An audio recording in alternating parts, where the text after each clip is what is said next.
El amlodipino es un fármaco que pertenece a la familia de los medicamentos cardiovasculares y dentro de los medicamentos cardiovasculares pertenece a la rama de los antagonistas del calcio, es decir, bloqueadores del calcio, derivados del grupo de las dihidropiridinas.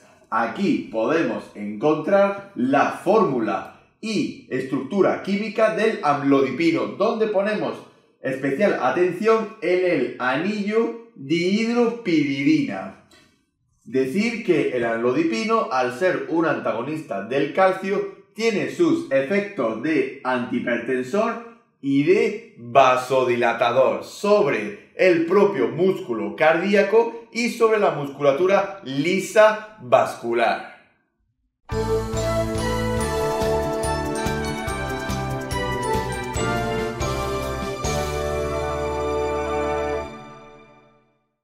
Las indicaciones más habituales del amlodipino suelen ser situaciones donde hay un aumento de la resistencia periférica cardiovascular, tanto en el propio músculo cardíaco como en el músculo liso vascular. Por eso el amlodipino, teniendo su efecto antihipertensor y vasodilatador, lo podemos utilizar en los estadios de hipertensión arterial, tanto de tipo 1 como de tipo 2. También lo podemos utilizar en las anginas de pecho, anginas cardíacas, para disminuir el trabajo cardíaco. Y por último también lo podemos utilizar en las coronopatías, es decir, afecciones del sistema cardiovascular coronario del corazón. Usualmente el amlodipino se suele utilizar con otros tratamientos para disminuir el riesgo de sufrir placas de ateroma o directamente infartos agudos del miocardio derivados del sistema coronario cardíaco. Por ejemplo, el amlodipino lo podemos utilizar con disminuidores de los niveles lipídicos orgánicos, como por ejemplo la atorvastatina. Así como también el amlodipino lo podemos utilizar en el tratamiento de la hipertensión arterial junto con otros medicamentos que bajan la tensión arterial, es decir, con otros hipotensores. Por ejemplo, podemos mencionar el valsartán, el carvedilol y otros muchos medicamentos antihipertensivos.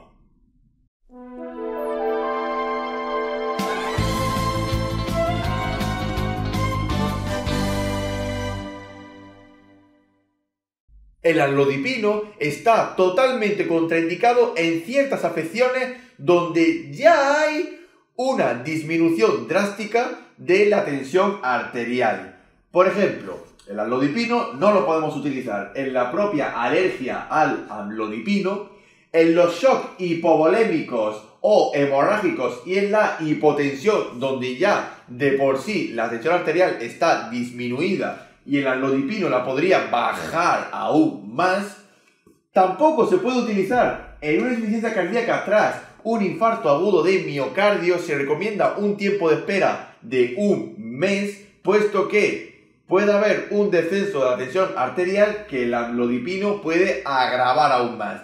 Y por último, si tenemos un paciente crítico que está hemodinámicamente inestable, tampoco deberemos de utilizar el amlodipino. No debemos desestabilizar más la situación hemodinámica de nuestro paciente. Así como también deberemos de tener ciertas precauciones con la administración del amlodipino. Por ejemplo, en pacientes que hayan sufrido infartos agudos de miocardio y en las insuficiencias cardíacas. Recordamos que el amlodipino, debido a su efecto vasodilatador en los bloqueadores de los canales de calcio, reduce el trabajo cardíaco y la demanda de oxígeno al propio miocardio. Así que mucho cuidado en las insuficiencias cardíacas. También mucha precaución en las insuficiencias hepáticas y renales, puesto que el amlodipino tiene su metabolismo principal en el ámbito hepático. También recordar que el amlodipino debemos de tener mucha precaución tanto en la administración de ancianos, intentando dar siempre la mínima dosis efectiva a poder ser. Y por último, no se recomienda su administración en menores de 6 años por falta de estudios científicos y prácticas clínicas.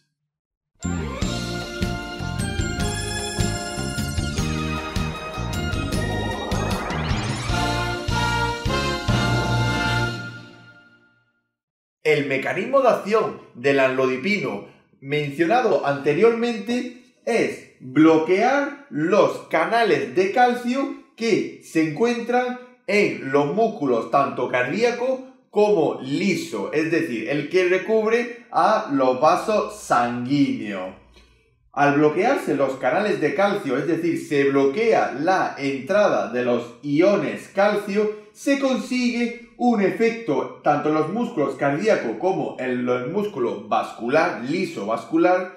Se produce un aumento de la relajación. Por ejemplo, se relaja la musculatura lisa vascular, se disminuye la tensión periférica y en el músculo cardíaco, en el miocardio, se disminuye el trabajo cardíaco y la demanda de oxígeno. Así, también, como hemos dicho, se reduce la tensión arterial periférica.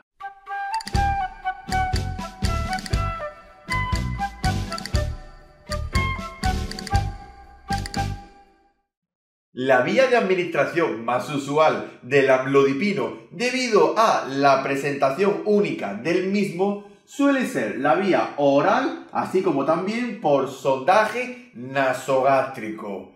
Recordamos que el amlodipino se presenta en el mercado sanitario bajo la presentación de comprimidos que oscilan entre 5 y 10 miligramos.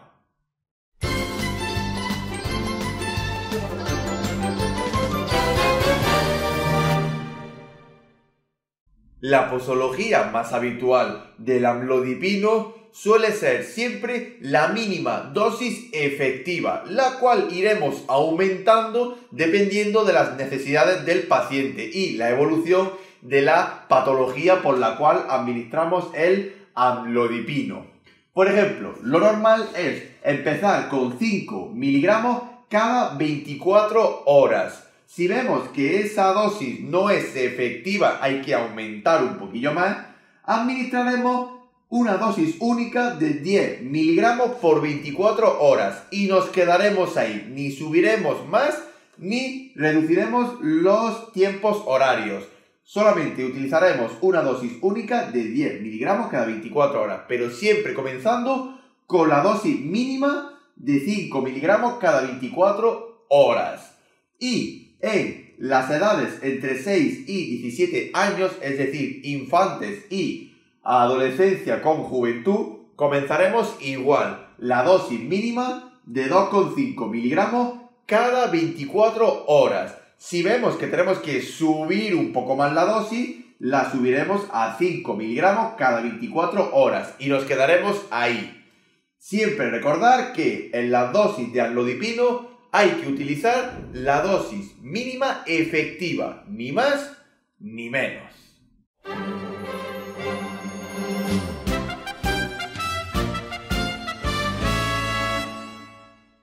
El amlodipino, aunque suele ser un fármaco que se utiliza como coadyuvante en muchos otros tratamientos, como por ejemplo en la hipertensión arterial y en las anginas de pecho, es muy importante recalcar que posee una gran variedad de compatibilidad e incompatibilidad con el resto del abanico farmacológico, por lo cual recomendamos una revisión bibliográfica de todos los medicamentos que interaccionan con el amlodipino. Por ejemplo, algunos podemos decir ya que el amlodipino tiene incompatibilidad con ciertos antibióticos del tipo cefalosporina, también con algunos antifúngicos, antimicóticos y por último también tiene incompatibilidad con algunos antivirales.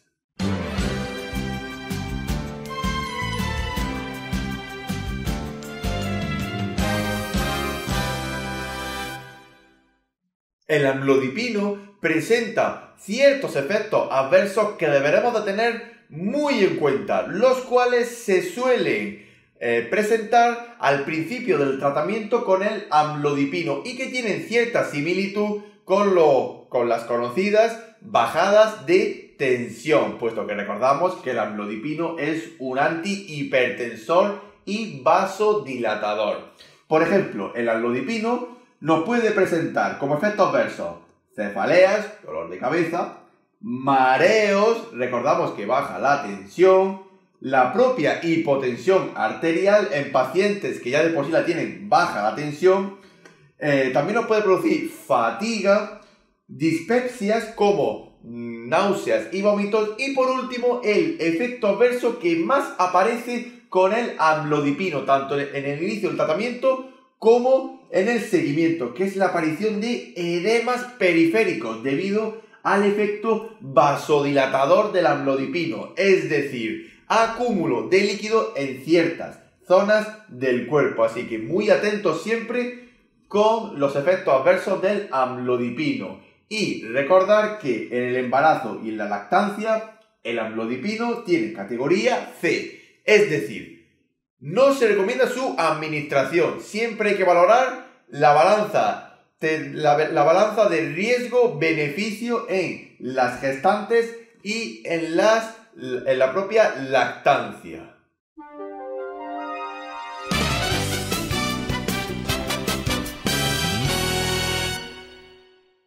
Finalmente, nos queda decir que el amlodipino normalmente se puede administrar con cualquier comida. Se recomienda una administración 1 hora antes de comer.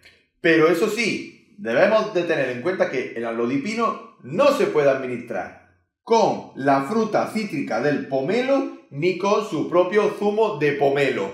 ¿Y por qué? Porque el zumo de pomelo, el pomelo en sí, posee una enzima oxidasa conocida como el citocromo P450 3A4, el cual en combinación con el amlodipino potencia el efecto vasodilatador y antihipertensivo del amlodipino, es decir, que puede bajar aún más la tensión en presencia del propio citocromo P450 3A4. Así que el pomelo, si lo podemos evitar con el amlodipino, mucho mejor. Y por último decir que en diálisis no se recomienda la administración de amlodipino debido al efecto vasodilatador y antihipertensivo del mismo. Así que no sería recomendable su administración en pacientes que reciban diálisis intermitente o técnicas actuales de reemplazo renal, como por ejemplo la hemofiltración venovenosa continua